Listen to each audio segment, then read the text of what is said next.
Hey, what's up guys, Mr. G Haunter here, and welcome back to the channel. Today, we're getting into some seriously disturbing stories, people sharing the scariest things they've ever seen. Things so unsettling that no one believed them. And honestly, today's stories are just wild. Every single one is creepy, strange, unsettling, and downright terrifying. These are the kinds of experiences that stay with you, especially when you're the only one who knows they really happened. So yeah, you're definitely going to want to stick around for this one.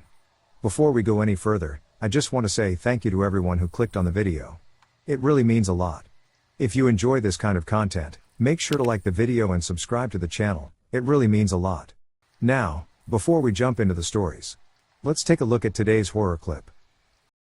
So, this night security guard is sitting alone at his desk when the hospital door just opens by itself. Could be nothing. Automatic doors fail all the time, but watch what he does next. He stands up, grabs a clipboard, and walks toward the empty doorway.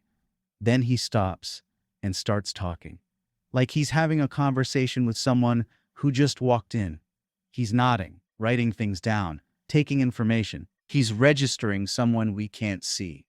That's when it gets even weirder. He walks away, comes back with a wheelchair, positions it in the empty space, and then he starts pushing it, like there's someone sitting in that chair. So, what do you think he was dealing with?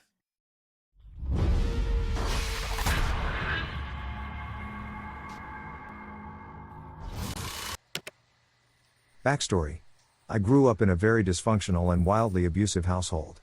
As a kid, my opinions, thoughts, feelings and experiences at best didn't matter, or at worst were met with a brutal beating just for being expressed. That being said, I was a really imaginative kid. I lived inside my own head 24/7 to escape my reality. So one day, I was playing in my backyard and I decided to build a swing for my favorite climbing tree.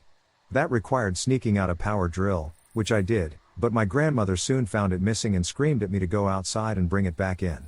It was dark out, and I couldn't have been more than 6 years old at this time, so I was obviously scared to go out there, but not as scared of what would happen to me if I didn't do it. I ran out, grabbed the drill, but stopped dead in my tracks when I saw a man sort of hiding near our garden shed. He had on high-waisted brown slacks, a white tank top, and the thing that stood out most of all was that he had no face. It was whitish, blurry, and kind of sparkly, like TV static. He had no eyes, but I knew he was watching me. I ran inside so fast and I remember getting screamed at for even talking about what I saw. No one believed me. Years later, I opened up to an uncle who also grew up in that same house. I described the man I saw and how scared I was. Before I could muster the courage to describe his non-existent facial features, my uncle asked me, "Wait, did he not have a face?" Turns out he had seen the faceless man tons of times as a child. My parents' basement had a little toy or playroom in it with one window at the front and a door, then another window around the side. It was pretty big and had one of those chalkboards that are A-framed. One day we had a bunch of family members over, including a bunch of niece and nephews. I was in their basement, and I heard a kid crying coming from the playroom. I assumed it was one of my nieces or nephews, so I came up and looked through the front window. And under the A-frame chalkboard I saw a kid hiding underneath it. I could just see their legs, and they didn't respond when I asked what was wrong, so I thought I'd go around to the other window next to the chalkboard and scare them to try and cheer them up. In order to get to the other window you have to walk past the main door of the playroom, so I go over and go boo. To try and be silly. No one was there. There wasn't a kid hiding under the chalkboard, and there's no way they could have come out of the door or other window in the time I got to the other side. I went upstairs really quickly and all of my nieces and nephews were already upstairs. When I was young, I used to see a dark brown 90s Plymouth Voyager around the apartment complex. It was about the fall of 2003 when I first started noticing it. No other kids seemed to notice anything off about it and my friends seemed to think I was overthinking it. It was driven by a guy that was in his 40s. The dude's vibe was off. He always seemed to be staring at us, my friends and I. He just seemed to lurk in the background. For about a year, I was always avoiding being by myself and was very alert whenever it rolled into the lot. Around the spring of 2005 we were getting ready to move out. I went with my dad one day to a local pawn shop that also rented U-Haul moving trucks. The pawn shop itself was about a block away on the main street. It was only myself, my dad and the store owner in that store, and I was near the entrance and my dad was in the back. If you can picture it, the counter was about 10 feet from the entrance and the two entrance doors were wide open. The owner was sitting behind the register doing whatever he normally did. I was looking at some Hot Wheels that were in a display case near the register. Out of the corner of my eyes, I saw the minivan pull up and park near the front of the store. He was glancing around for a moment and then he got off and started walking quickly into the store. I immediately freaked out and told the store owner to call the cops and that the guy was always following me. The owner actually took my hand and put me behind him and immediately started dialing. The van owner noticed and ran to his van and took off. I never ever saw him again. In hindsight, I never thanked that man.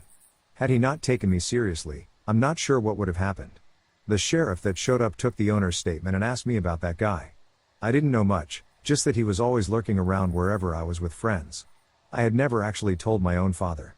He himself didn't even know what had happened when he made his way to the counter. I wonder what happened sometimes. There was no follow-up or anything from the sheriff. When I was 8 years old or 9 years old, there were rumors of a peeping Tom in our small town. This was the 90s, before almost everyone had cameras, so no one had actually confirmed it to be true. I was laying in bed one night reading when some motion in the corner of my eye caught my attention. We had blinds, but the ones in my room were broken and would only go down 3/4 of the way. I saw a face and immediately recognized that it was my dad's boss looking in my window. He had a very distinctive nose and I was 100% positive it was him. I screamed, he ran, and my dad went outside but didn't find anyone. He was going to call the police until I told him who was at my window. Then he got angry, called me a liar and said I just wanted attention. Of course I got punished for it. My mom would just roll her eyes and laugh if I tried to bring it up to her. They refused to even consider it could be him. The only person who believed me was my brother. A few years ago during the height of the pandemic, I saw the pervert's obituary posted on the local Facebook group. He was in his 70s and judging by the comments, he was a veteran and considered an upstanding member of the town. He ran a large community garden out of his backyard and managed the food bank. You would never suspect him. But I know what I saw. In an unrelated incident, I saw a shadow person walk out of a closet when I was 5. And my parents had actually been willing to believe that. As an adult with kids, I find it both sad and infuriating that they considered that more likely than someone they liked being a predator. At 14, I was at a pond near my house with a friend. We were sitting by the water and heard something rusting behind us. It was 50? Maybe more? Ducks walking in pairs in a line. All kinds of ducks and some geese. The pairs weren't matched by type of duck. They were silent. They passed really close to us and got into the water and swam away also in a line. Wish I had went to follow them, but when I lost sight we were just like, what the hell is that, and went back to talking about whatever we had been talking about. 20 years later I arrived at home and was about to walk into the house when I noticed a squirrel acting weird. I honestly don't recall what it was doing, but it got my attention. Then I noticed there were squirrels everywhere, all going in the same direction, moving through the backyard area, all acting a little weird. I don't know how many squirrels it was because they just kept coming, just like a massive amount of squirrels all headed somewhere to the left. I know your thing is different with a premonition, but you reminded me of these weird-ass moments. I worked the 7 a.m. to 7 p.m. shift as a security guard making 90 rounds at an upscale condo property. I was on site walking the grounds probably 3 to 4 a.m. as I rounded a building next to a steep hill near the dark tree line. I can't explain it, that's what bothers me most, but in a split second before I rounded the corner I saw a pack of random dogs, all sizes, all breeds, like a flock of mismatched chihuahuas, lab mixes, shepherd mixes, etc., full speed rush past me in a flock. I clearly saw them, their colors, their faces, every little detail. But it felt like a memory? They weren't there. Happened so quick I had no time to wonder why. Then a second later in the darkness, I rounded the corner and that exact pack of dogs rushed right past me, same dogs. They were in full sprint, and were gone. How do you explain that to someone? I had a meaningless premonition 1 second before it happened about seeing a pack of stray dogs? Like why? How? Made my blood run cold. I've never told anyone. I feel ridiculous even typing this out. But I know what happened and there was no way I'd physically seen the dogs beforehand. Scared the daylights out of me. Like somehow I glimpsed into somewhere I didn't belong. A few years ago, my husband and I were on holiday in Amsterdam. One night, around 2 a.m., we were walking through the red light district. It wasn't completely deserted, but it was definitely quieter than during peak hours. My husband was quite drunk and stumbling along as we made our way back to the hotel, which was about a 15 to 20 minute walk away. I don't drink, so I was completely sober. As we were walking, I noticed something strange. A man on a motorbike kept circling us. He would ride past, stop about 10 feet ahead, stare for a minute, then make a U-turn and do it all over again. By the third time, my gut was in knots. I told my husband something felt off, that I had a bad feeling in my stomach.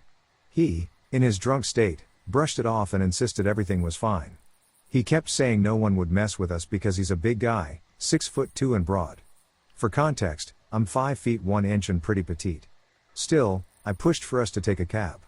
Thankfully, there was one just down the road, empty and waiting. We got in and made it back to the hotel safely. To this day, my husband insists I overreacted and that nothing was going to happen. I keep reminding him that his judgment was probably clouded by alcohol, and I know what I saw. Maybe I did overreact, maybe not, but I've always believed it's better to be safe than sorry. I want to see this was over 10 years ago, but my mother and I were picking up my brother from our neighbor's house who had this trampoline no one really used anymore except for him. It wasn't really late, but it was pitch dark. My mom told me to get his shoes from underneath the trampoline, but it was so dark that the back porch light wouldn't reach past the trampoline.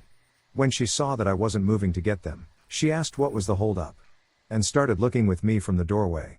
All of a sudden, this thing jumped from behind the darkness of the trampoline to the logs that were stacked up next to it between two trees. The closest thing I would say it resembled is a Dover demon, and we're in southeast Texas and I had never even heard of a Dover demon until years later. Its round, fleshy, and veiny head peeked above the wooden logs and all I saw were two large yellow eyes staring back at me.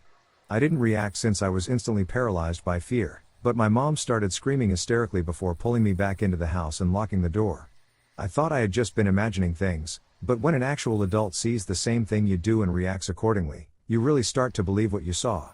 The neighbor, which is also a family friend, said we must have been imagining things, but that thing stayed in my head for days. And I didn't leave the house once it got dark for weeks without anyone. All I know is, years later I questioned what me and my mom saw, but I never want to see it again. I was picking up some groceries late, after work around 9:30 or so. We are broke at this time, so I'm tallying everything in my head as I add it to my basket to make sure I had enough. A Hispanic woman approaches me, and hands me a handwritten note, in extremely shaky handwriting that reads something along the lines of "I don't speak English. I have X number of children and no money. Can you please help me buy groceries, yada, yada, yada." I start to explain I don't have anything extra right now. She snatches back the note, shoots me the nastiest look, and walks away. I see her a short time later at the self-checkout, with some other white woman buying her groceries. She glares at me again, and I glare right back at her.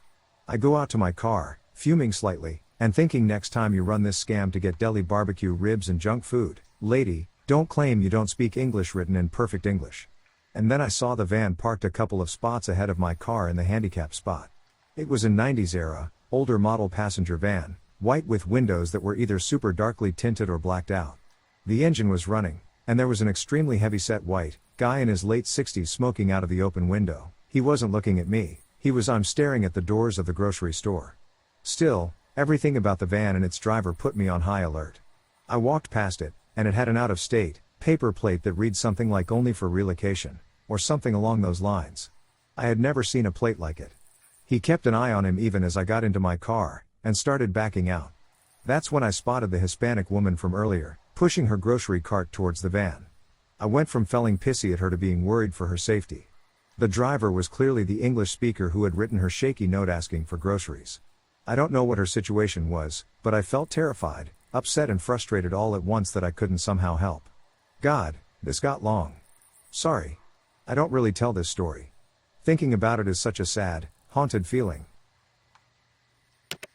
I used to commute into New York City for work from the suburbs. Once I got a cab from New York Port Authority bus terminal to go uptown to work, and was traveling downtown, and at the corner, I saw a seemingly Hispanic or Muslim guy maybe in his early 20s and a very tired-looking Korean girl in normal travel clothes and a suitcase. The Korean girl looked like she had been crying and the guy had his hand on her arm and was moving her across the street. It was clear that he was not with her in so much as they were not friends or a couple. The thought immediately entered my mind that she was being trafficked, and learning more about the process that the traffickers go through to recruit the girls and move them made this situation substantially more realistic. Her face, my inability to stop it, and the feeling of recognizing it immediately will never leave me. To this day I am confident that I saw someone being trafficked. But when I describe it to people, they either downplay it or argue with me about what I saw. People may be unaware that Queens, New York has high rates of human trafficking. A ghost or evil spirit. Walking down the street in Detroit one night around 2 a.m. in August 2016. My buddy and I both saw it and it scared us extremely. I will never forget how utterly frightened I felt when it looked at me. It was very late at night and we were walking back from a party at a veterans bar in the city back to Wayne State dorms where we were staying during a 2-week veterans volunteer program with the mission continues called Motown Muster. I was one of the platoon leaders on this trip. Being from St. Louis myself, I am very watchful when walking in a city environment around late at night. I spotted something moving fast at our 9 o'clock in the intersection about 150 feet in front of us. I held my hand up to my buddy and we stopped. It was a young super skinny guy with short dress wearing all black. He was walking unnaturally fast, had a hoodie on and it was up despite the warm night temperatures. We both felt uneasy about meeting this character in a neighborhood we did not know at all well. We stood where we were in a particularly unlit part of the block. As he zipped across the street, he turned his head to look at us. There was no face. This was under a streetlight. There was nothing. Just a deep dark nothingness. Scary as hell. I have seen some things having been in the military. This was worse. I literally grabbed my buddy to ask him if I was seeing that right. Just blackness where a face should be. We started praying out loud. Without a word the guy or ghost or demon turned and kept walking fast and disappeared around the corner. We ran like hell for over a mile back to the dorm. Later we realized we heard no sound at all when he was walking. Until I die I will believe it was supernatural. We told a few people at breakfast in the morning and no one believed us. I was 13, staying at my grandma's house one summer. It was the middle of the day, maybe 2 p.m. or so. Broad daylight. I walked from the living room to the dining room and felt a strange compulsion to look to my left, down the hallway that led to a storage room. There, standing in the doorway to the storage room, I saw a figure. Not quite a person. At first I described it as Gollum from Lord of the Ring, but super tall, hunching over to fit its height under the ceiling, standing with bent or crouched knees. And perched hands, gray skin stretched over a bony figure, with long scraggly straw-like hair, a gaping mouth, and sunken holes where eyes should be. Within the past year I retold this story. I'm 24 years old now, and a friend told me it sounds like the Rake creepypasta. I looked up images and the resemblance in some illustrations is striking, though not exact. The thing I saw wasn't bald, for one. I just froze. And in a moment, it was gone, scurried further into the storage room. I texted all of my friends about it and they thought I was insane. I was stone cold sober, I have never hallucinated, and this is the only time I've ever seen something like this in my life. I do believe in ghosts, for transparency's sake. And there has always been a very bad energy to my grandma's house. Things move, lights turn on and off on their own, the mirrors don't feel right, and my youngest sibling has reported multiple sightings of weird things over the years. So I don't know. It was scary.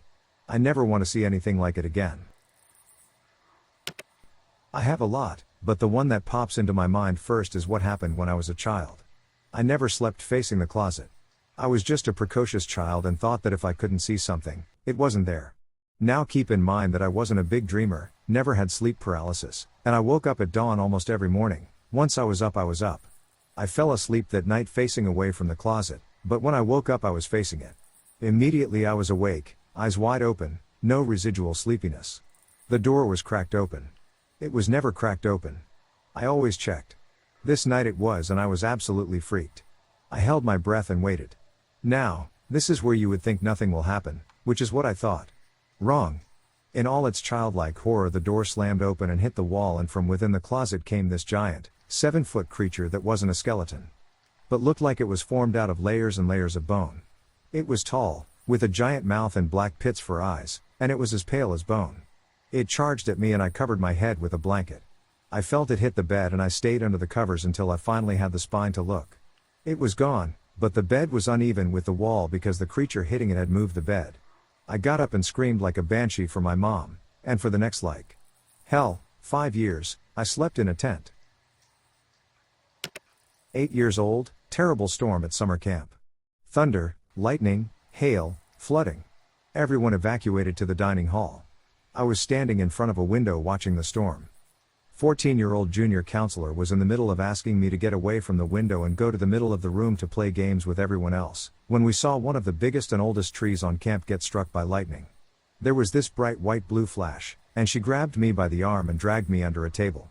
The tree was maybe 100 feet away, maybe more, I'm not sure. But it fell directly across the parade field, diagonally, and crashed onto the uncovered porch, stopping just a few feet short of the window I was just standing in front of. The crack of the lightning as it struck the tree, and the boom it made as it fell, were the loudest sounds I'd ever heard in my life. I was terrified.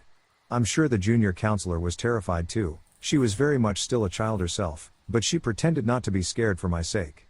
Most people who were in the room hadn't noticed exactly what happened. There was just an ungodly loud noise and then a bunch of kids started crying. I told that story a lot in subsequent years, and anyone who wasn't in that dining hall that day didn't believe me when I said a tree almost fell on me once.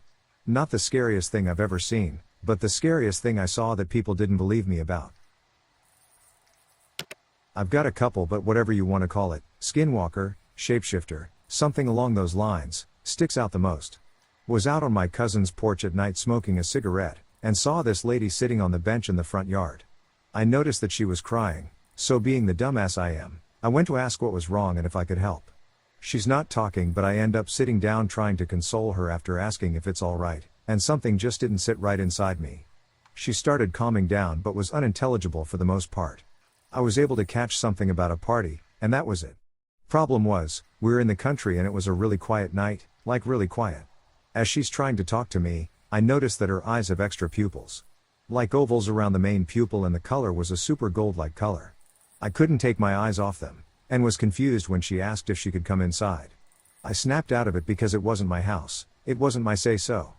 But being the dumbass I am, I went to the door and was about to ask my cousin if it was alright, ran it through my brain because something was not sitting right at all. I went back, and as I'm walking and saying I can't give her a night's stay because it's not my place, she runs off, and is fast. As she's running, I swear her limbs grew longer, she shifted into a weird creature and turned into the woods off the road. Years before that, the same cousin and other cousins all saw something shift shape with glowing eyes in the same area that the creature ran off into. Whatever it wasn't human. Okay, so, during the pandemic my family moved from Georgia to Oregon by way of an RV. One of my favorite things was sitting outside and reading alone in a different state every night. For the most part we were in COA-type places that weren't full but weren't empty, so in general I didn't see many people. This particular night we were west of Albuquerque, still in NM.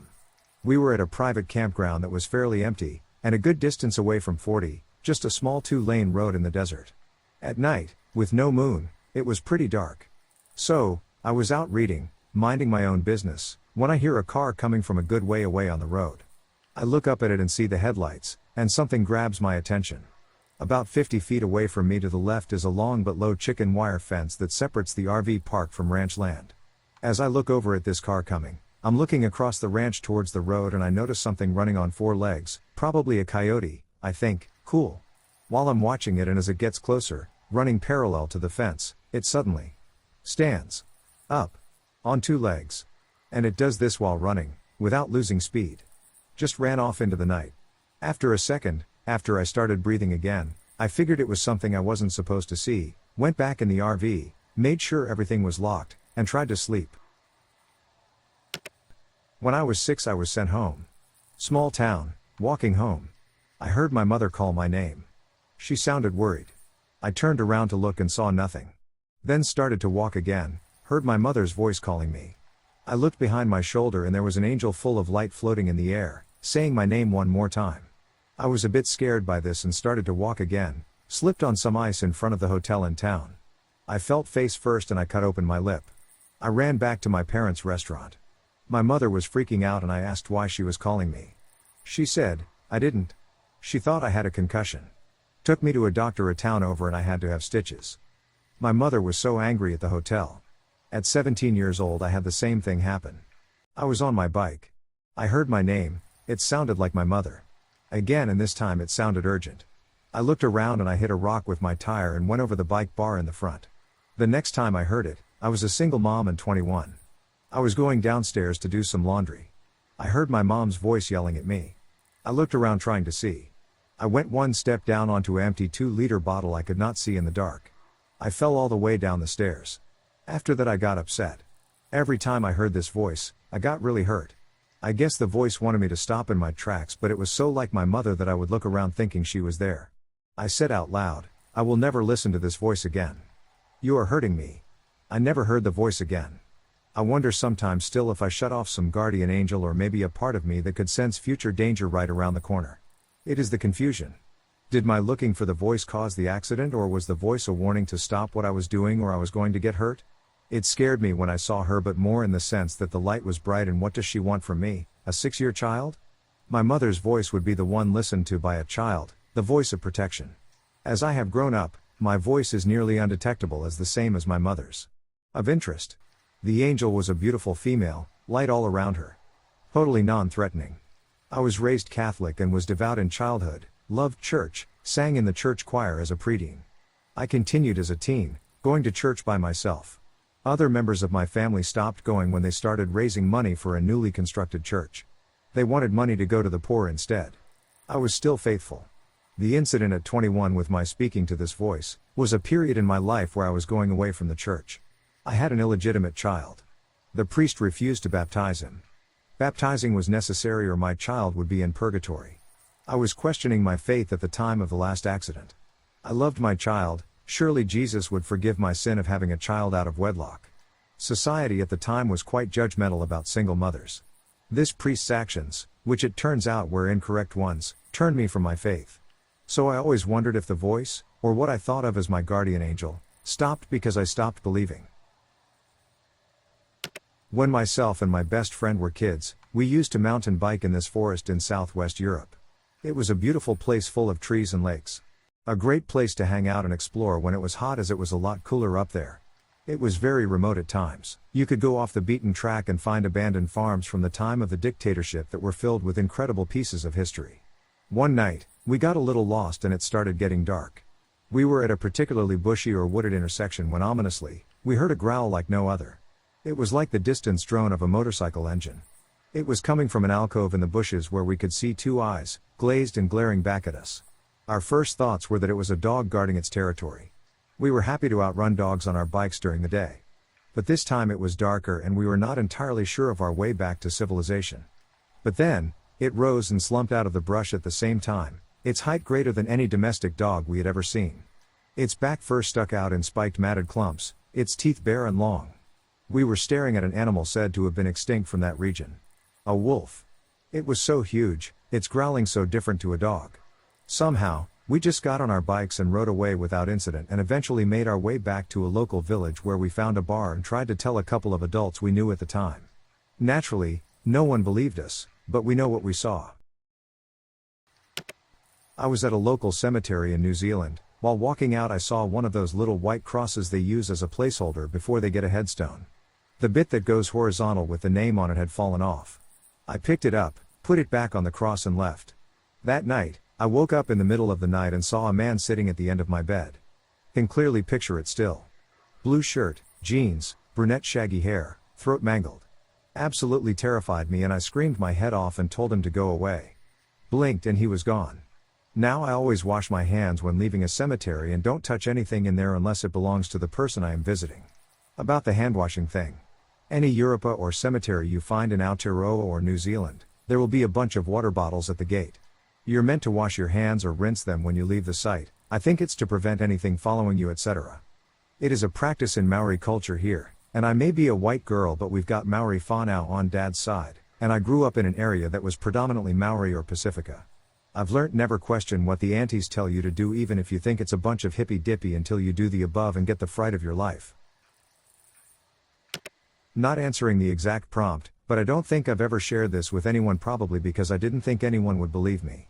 My older sister died in a car accident when I was 14 years old. She was 16 years old, and fell asleep behind the wheel.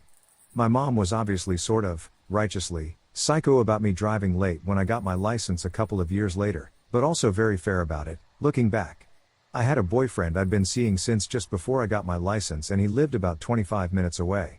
Same school district, but out in the country. I had to have been at least 17 years old by then, because my curfew was midnight and we'd been together for a while. One night I fell asleep in his room and woke up well after 2 a.m.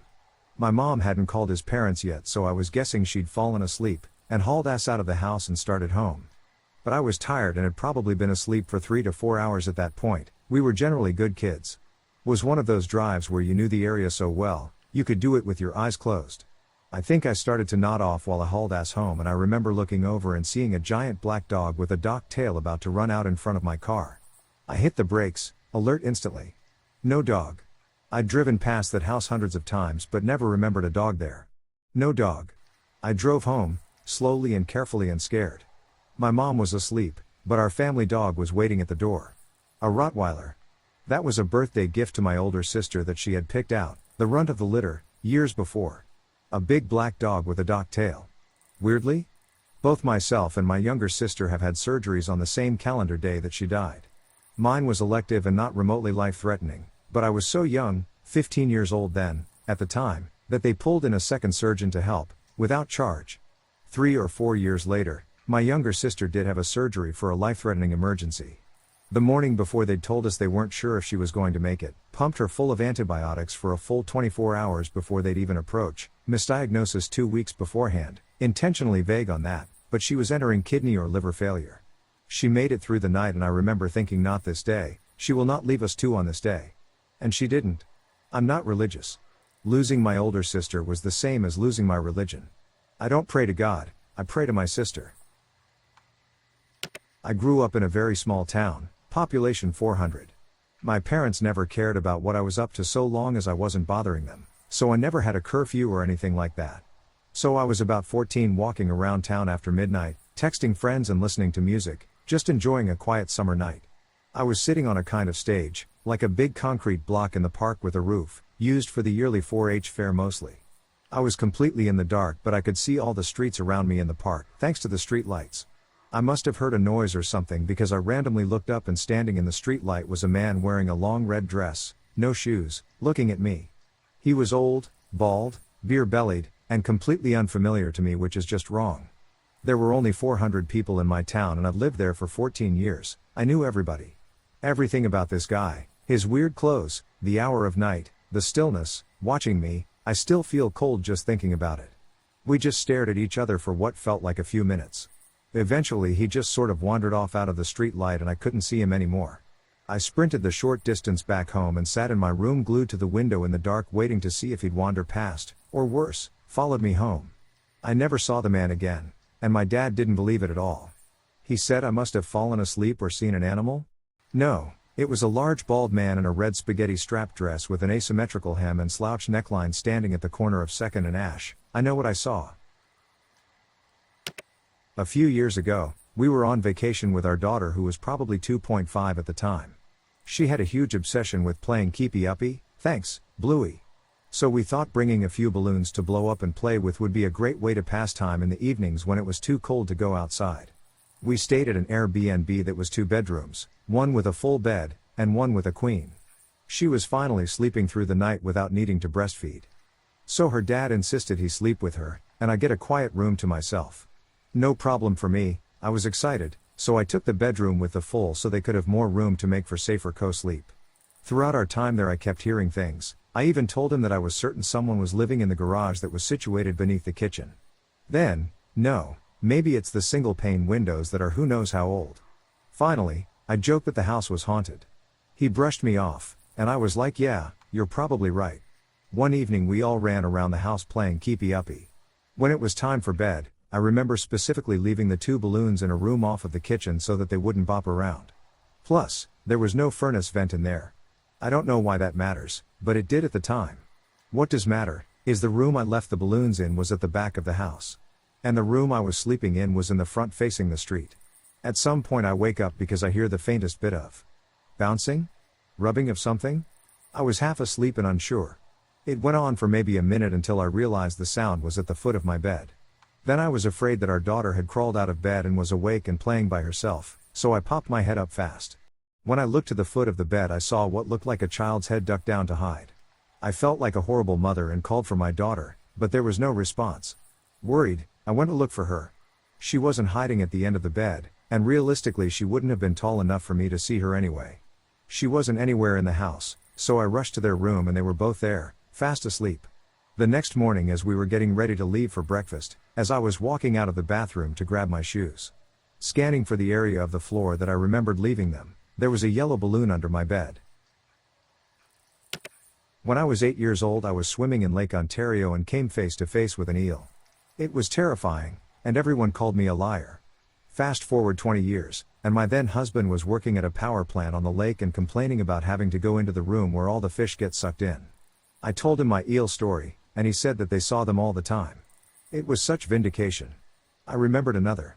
I went to Fort Lauderdale when I was 5 and we stayed at a little motel a block from the beach. I woke up and went outside to wander, because it was the 80s, and saw a monkey on the railing. I told my family about it, and they insisted it must have been a squirrel. I was adamant, and indignantly took them outside where an entire family of monkeys were now sitting on the railing, eating fruit. My whole family's collective jaw dropped, and I was like, see? Monkeys.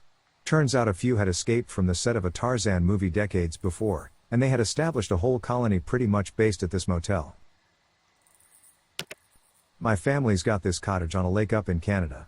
About 10 years ago or so, my brother and I spent all day playing Monopoly on the porch. It was getting late, the sun had gone down, it was a new moon, so there was absolutely no light except our lantern and the stars. He got up to go pee and I sat there and looked at the tree line over the lake. You could just make it out over the stars. In all of about 10 seconds, a perfectly spherical light, that looked like it was about the size that the moon, it appears, came out from behind the trees across the lake and went straight up into the sky before it got too small to see anymore. My brother came running out from wherever he was and asked if I saw it too. The next morning we were talking about it with the rest of the family. Nobody else had seen it, but our mom asked if we were just messing with everyone and pointed to a news article from the 60s that was framed on the back of the door, talking about reports of the same thing. I thought it was a plane or something like that at first, but there was absolutely no noise that would suggest anything like that. It was so quiet that night, just the sound of the water hitting the shore. The lake was Lake Neepy Sing, on the south side, so it wasn't anything from the city of North Bay. Ever since I learned the term as a teen, I've wondered if that was what I saw. My answer to Op's question is about a similar visual. I was 8. Mom wanted to go for an after-dinner walk. We lived in an apartment complex, and this was a normal part of our routine when the weather was nice. I distinctly remember that on this day the weather wasn't that nice, but it was nice enough by the time we went out. It had rained heavily earlier in the day, and there were big puddles all over the pavement.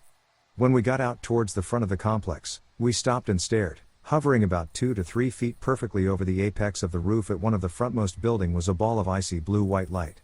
No noise. No movement. It just floated there.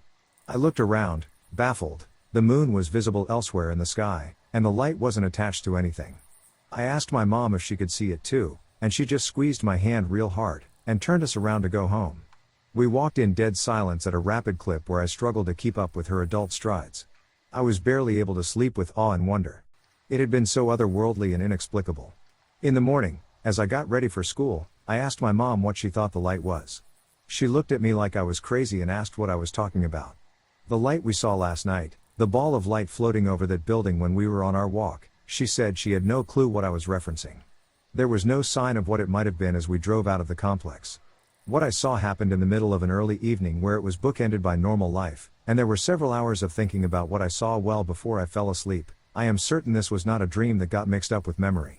Years and years later, I asked if she remembered this at all. While I didn't say as much, I thought maybe she'd been pretty spooked herself at the time, and, not having an answer, had instead chosen to try and avoid scaring me as a child by dismissing the subject entirely that morning after. She laughed incredulously and said she didn't remember what I was talking about, and thought maybe I was trying to prank her.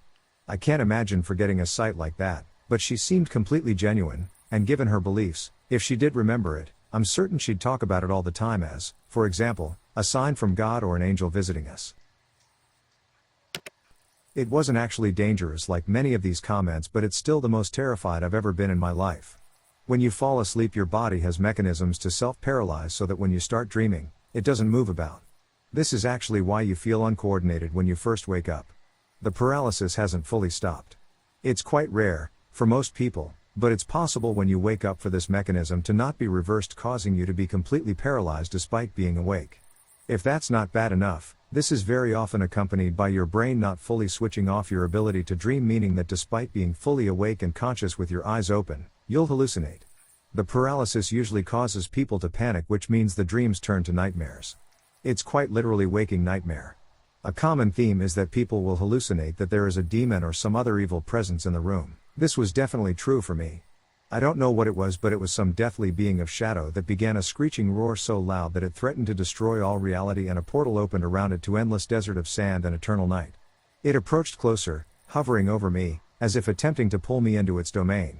I wanted to scream for help, but I couldn't even do that because of the paralysis. I had zero control over my body.